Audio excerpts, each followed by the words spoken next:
Hello friends, എല്ലാവർക്കും നമ്മുടെ പുതിയൊരു വീഡിയോയിലേക്ക് സ്വാഗതം. ഇന്ന് നമ്മൾ ഒരു വെറൈറ്റി ആയിട്ടുള്ള ചിക്കൻ റെസിപ്പി ആയിട്ടാണ് വന്നിട്ടുള്ളത്. നല്ല ടേസ്റ്റി ആയിട്ടുള്ള ഈ ചിക്കൻ റെസിപ്പി എങ്ങനെയാണ് ഉണ്ടാക്കുക എന്ന് നോക്കിയാലോ. അതിനായിട്ട് ഞാനിവിടെ 1 കിലോ ചിക്കൻ നന്നായിട്ട് കഴുകി വൃത്തിയാക്കി എടുത്തിട്ടുണ്ട്. ഇതിലേക്ക് പാകത്തിനുള്ള ഉപ്പും മഞ്ഞൾപ്പൊടിയും ചേർത്ത് നന്നായിട്ട് മിക്സ് ചെയ്തിട്ട് എടുത്തിട്ടുണ്ട്. ഇതിവിടെ ഇരിക്കട്ടെ. ഇനി നമുക്കൊരു സ്പെഷ്യൽ മസാലക്കൂട്ട് റെഡിയാക്കാനുണ്ട്. അതിനായിട്ട് ഒരു ചീനച്ചട്ടിയിലേക്ക് 1.5 ടേബിൾ സ്പൂൺ മുഴുവനോടെയുള്ള കുരുമുളക് ചേർത്ത് കൊടുക്കുന്നുണ്ട്. 1 ടീസ്പൂൺ പെരിഞ്ചീരകം ഇട്ട് കൊടുക്കുന്നുണ്ട്.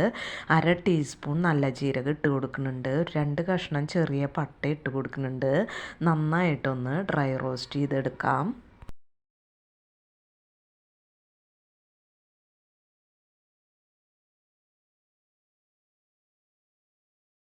ഇപ്പോൾ മസാലയൊക്കെ നല്ല റോസ്റ്റായി വന്നിട്ടുണ്ട്. ഈ സമയത്ത് ഞാനിവിടെ നല്ല ഫ്രഷായിട്ടുള്ള കരിവേപ്പില നന്നായിട്ട് കഴുകിയിട്ട് ഊരിയെടുത്തിട്ടുണ്ട്. അത് നമുക്ക് ഈ മസാലക്കൂട്ടിലേക്ക് ഇട്ടിട്ട് നന്നായിട്ടൊന്ന് റോസ്റ്റ് ചെയ്തെടുക്കാം. കരിവേപ്പിലയൊക്കെ ഇവിടെ നന്നായിട്ട് റോസ്റ്റായി വന്നിട്ടുണ്ട്. ഇത് നമുക്ക് ഒരു ചെറിയ മിക്സിയുടെ ജാറിലേക്ക് മാറ്റി കൊടുക്കാം. അതിന് ശേഷം ചൂടാറുമ്പോൾ നന്നായിട്ടൊന്ന് പൊടിച്ചെടുക്കാം. ഇനി അതേ ചീനച്ചട്ടിയിലേക്ക് ഞാനൊരു 2 ടേബിൾ സ്പൂൺ വെളിച്ചെണ്ണ ഒഴിച്ചു കൊടുത്തിട്ടുണ്ട്. ഇതിലേക്ക് ഒരു ചെറിയ കഷ്ണം ഇഞ്ചി നീളനെ കട്ട് ചെയ്തത് ഇട്ട് കൊടുക്കുന്നുണ്ട്. പിന്നെ ഒരു 4-5 വെളുത്തുള്ളി കട്ട് ചെയ്തത് ചേർത്ത് കൊടുക്കുന്നുണ്ട്. നന്നായിട്ടൊന്ന് മിക്സ് ചെയ്ത് കൊടുക്കുക. ഇപ്പോൾ ഇഞ്ചിയും വെളുത്തുള്ളിയും ഒന്ന് മിക്സാക്കി എടുത്തിട്ടുണ്ട്. ഇതിലേക്ക് 2 സവാള നീളനെ കട്ട് ചെയ്തത് ഇട്ട് കൊടുക്കുന്നുണ്ട്. നന്നായിട്ടൊന്ന് മിക്സ് ചെയ്ത് കൊടുക്കുക.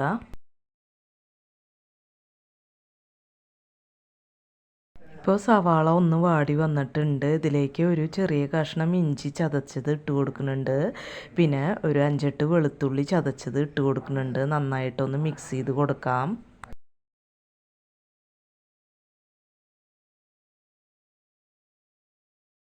ഇപ്പോൾ സവാള ഇവിടെ നന്നായിട്ട് വാടി വന്നിട്ടുണ്ട്. ഇതിലേക്ക് ഒരു തക്കാളി അരിഞ്ഞത് ഇട്ട് കൊടുക്കുന്നുണ്ട്. നന്നായിട്ട് മിക്സ് ചെയ്ത് കൊടുക്കുക. ഈ തക്കാളി നന്നായിട്ടൊന്ന് വെന്ത് ഉടയണ വരയ്ക്കും ഒന്ന് മിക്സ് ചെയ്ത് കൊടുക്കാം. ഇപ്പോൾ തക്കാളിയൊക്കെ നന്നായിട്ട് വെന്തുടഞ്ഞ് വന്നിട്ടുണ്ട്. ഈ സമയത്ത് നമ്മൾ മിക്സ് ചെയ്ത് വെച്ചിട്ടുള്ള ചിക്കൻ ഇതിലേക്ക് ഇട്ടിട്ട് നന്നായിട്ടൊന്ന് മിക്സ് ചെയ്ത് കൊടുക്കാം. ചിക്കൻ ഇവിടെ നന്നായിട്ട് മിക്സ് ചെയ്തെടുത്തിട്ടുണ്ട്. ഇനി നമുക്കിതിലേക്ക് പൊടിച്ച് വെച്ചിട്ടുള്ള മസാലയുടെ കൂട്ട് ഇതിലേക്ക് ഒരു 1/4 ഭാഗം ചേർത്ത് കൊടുക്കുന്നുണ്ട്. ബാക്കിയുള്ളത് നമുക്ക് പിന്നീട് ചേർത്ത് കൊടുക്കണം. അതിവിടെ ഇരിക്കട്ടെ. നന്നായിട്ടൊന്ന് മിക്സ് ചെയ്ത് കൊടുക്കുക.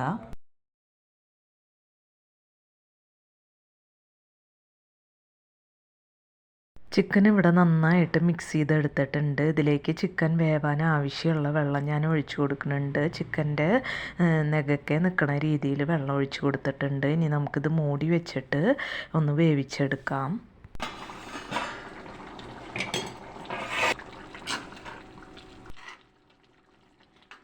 ചിക്കൻ ഇവിടെ ഒന്ന് വെന്ത് വന്നിട്ടുണ്ട്. ഇനി നമുക്ക് ഇതിലെ വെള്ളമൊക്കെ ഒന്ന് വറ്റിച്ച് ഗ്രേവി ഒന്ന് കുറുക്കിയെടുക്കണം. അതിന് നമുക്ക് മീഡിയം ഫ്ലെയിമിൽ തന്നെ തീ വെച്ചിട്ട് നന്നായിട്ടൊന്ന് കുറുക്കിയെടുക്കാം. ഇതിലേക്ക് ഞാൻ കുറച്ച് കരിവേപ്പിലയും കൂടി ചേർത്ത് കൊടുക്കുന്നുണ്ട്. ഒന്ന് മിക്സ് ചെയ്ത് കൊടുക്കുക.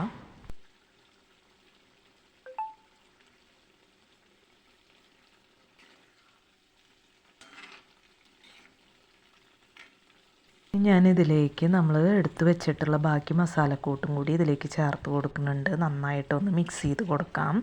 അപ്പം നമ്മുടെ സ്പെഷ്യലായിട്ടുള്ള കരിവേപ്പില ചിക്കൻ ഗ്രേവി ഇവിടെ റെഡി ആയിട്ടുണ്ട്. നല്ല ടേസ്റ്റി ആയിട്ടുള്ള ഒരു ചിക്കൻ ഗ്രേവിയാണത്. അപ്പം നിങ്ങളിതുവരെ ഇതുപോലെ ഒന്ന് ട്രൈ ചെയ്ത് നോക്കിയിട്ടില്ലെങ്കിൽ തീർച്ചയായിട്ടും ഒന്ന് ട്രൈ ചെയ്ത് നോക്കണം. അഭിപ്രായങ്ങളൊക്കെ കമൻസായിട്ട് പറയണം കേട്ടോ.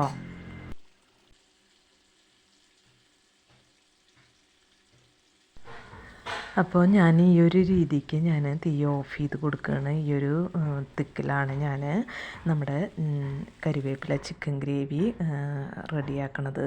ഇത് നല്ല ചൂട് ചോറിൻ്റെ കൂടെ ഈ കരിവേപ്പില ചിക്കനും കൂടി കഴിക്കാനായിട്ട് നല്ല ടേസ്റ്റാണ്. അപ്പോൾ ഇതാ നല്ല ചൂട് ചോറും കരിവേപ്പില ചിക്കനും ഞാൻ ഒഴിച്ചു കൊടുത്തിട്ടുണ്ട്. നല്ല ചൂടാണ്, ഇത് മിക്സ് ചെയ്തെടുക്കാൻ തന്നെ ഭയങ്കര ബുദ്ധിമുട്ടാണ് കേട്ടോ. എന്നാലും നമുക്ക് ഈ ചൂടോട് കൂടി തന്നെ ഈ കരിവേപ്പില ചിക്കനും കൂട്ടി കഴിക്കുമ്പോൾ നല്ല ടേസ്റ്റാണ്. നിങ്ങൾ ഒരിക്കലെങ്കിലും ഇതൊന്ന് ട്രൈ ചെയ്ത് നോക്കണം കേട്ടോ. അപ്പം നല്ല മഴയും നല്ല ചൂടുള്ള ചോറും നല്ല ചൂടുള്ള കരിവേപ്പില ചിക്കൻ ഗ്രേവിയും കൂട്ടിയിട്ട് കഴിക്കാൻ അടിപൊളി ടേസ്റ്റാണ്. അപ്പോൾ ഇത്രയേ ഉള്ളൂ ഇന്നത്തെ വീഡിയോ. ഇനി നമുക്ക് മറ്റൊരു വീഡിയോയുമായി കാണാം. അതുവരേക്കും താങ്ക് യു.